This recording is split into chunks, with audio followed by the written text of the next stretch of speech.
as I have learned more about shifting into parallel realities, you start to formulate a relationship with your higher self. And one of the interesting aspects of this is that you sort of learn that the higher self can stop you from moving into a reality that's not going to work for you. There's a version of your higher self. There's like a higher self version of you on one level that knows everything about your life. Then there's an even higher self of the higher selves that knows about all the lives. It's sort of like a quantum higher self. And I've had experiences in meditation where I've been able to access, communicate, and interact with these versions of myself. And this version of your higher self that knows all the realities is one that's always there and constantly guiding you. And so a lot of times we don't shift. It's partially because the higher self is saying you couldn't handle this. If you woke up in a new bed, in a new city, in a new town, you're going to go insane. It's really not going to help you for the journey that you chose to be on.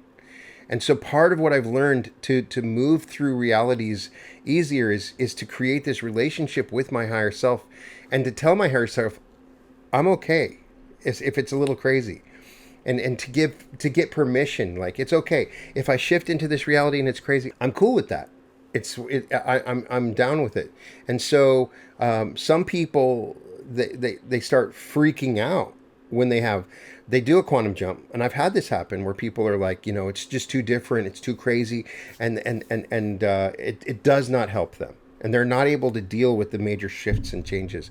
So the higher self is like just gently guiding you, like maybe we can take you to this reality where it's a little bit different. So the higher self also is working through those karmic things, and those karmic patterns are things that you want to deal with, that you're dealing with in your life now. Those karmic patterns are things that the higher self knows because it knows you on a much more intimate scale, that you need to work through these relationship problems that you normally have. You need to work through these trust issues that you normally have. You need to work through these issues or whatever it is. They're patterns that have been set up. And so sometimes your higher self is trying to guide you through that as well. And it's a totally interesting assemblage of multiple different things that are going on. And the one thing is that, this is much more complex and the universe is much more crazy than we could ever imagine when it comes to it, right?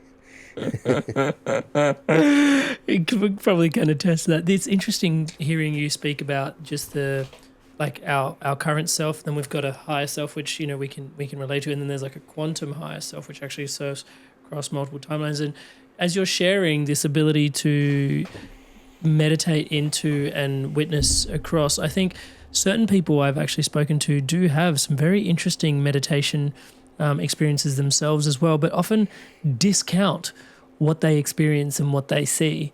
What do you think it is? Is it something? How come you don't write it off as imagination? Well, I used to do that, so I understand where this is coming. We are.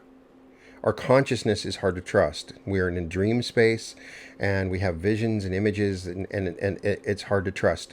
And as I've awakened, I've become more aware of the intimate connection I have with consciousness, and that everything I'm experiencing is lessons that I'm learning. So every dream I have is a communication from my higher self or God on some level. And when I'm in that meditation space, I've made it my intention to better understand what I'm experiencing, having a better understanding of what it means, working with my higher self.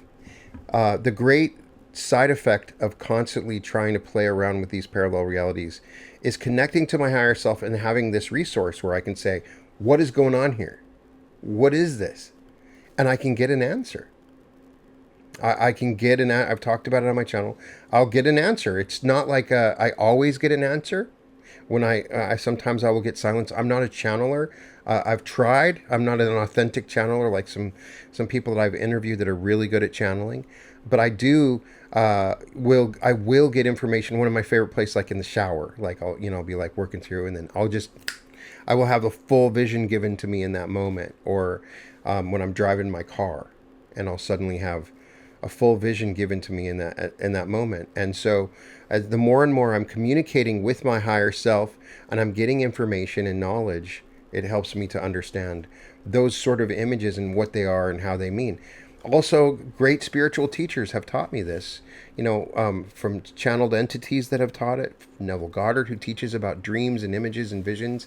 And I've taken those as my mentors and I've learned from them and I've applied their teachings as well. Thank you so much for honoring that question. You've mentioned the term quantum jumping quite a bit in today's podcast. For those that aren't familiar with it, I think we've talked about realities. We've talked about, I think it'll be quite an easy leap now to describe quantum jumping for those that are probably hearing it for the first time. Can you describe quantum jumping and what you mean by that? I think it's kind of funny because people overuse quantum. It's kind of hilarious.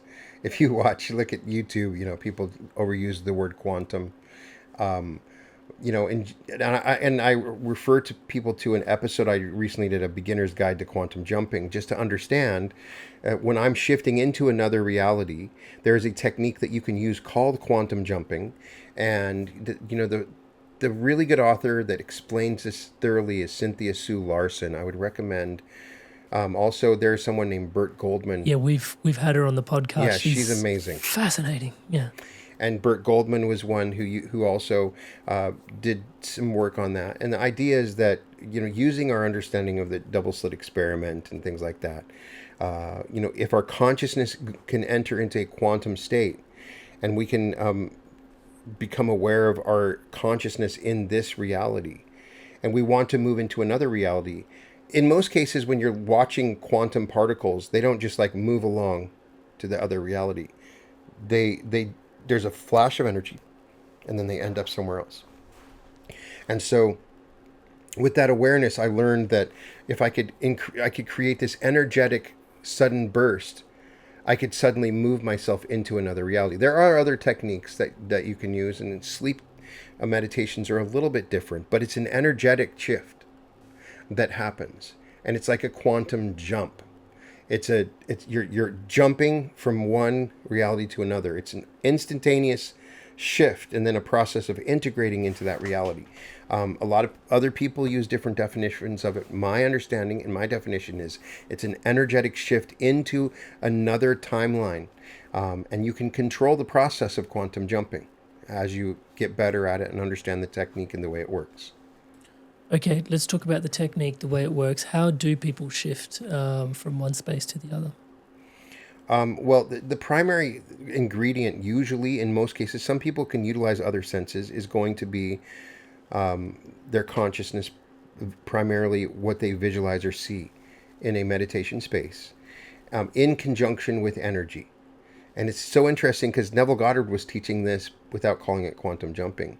And he would have people imagine something, really feel into it, and then breathe, and there would be an explosion. He treated it like an orgasm, and then suddenly they were in another reality.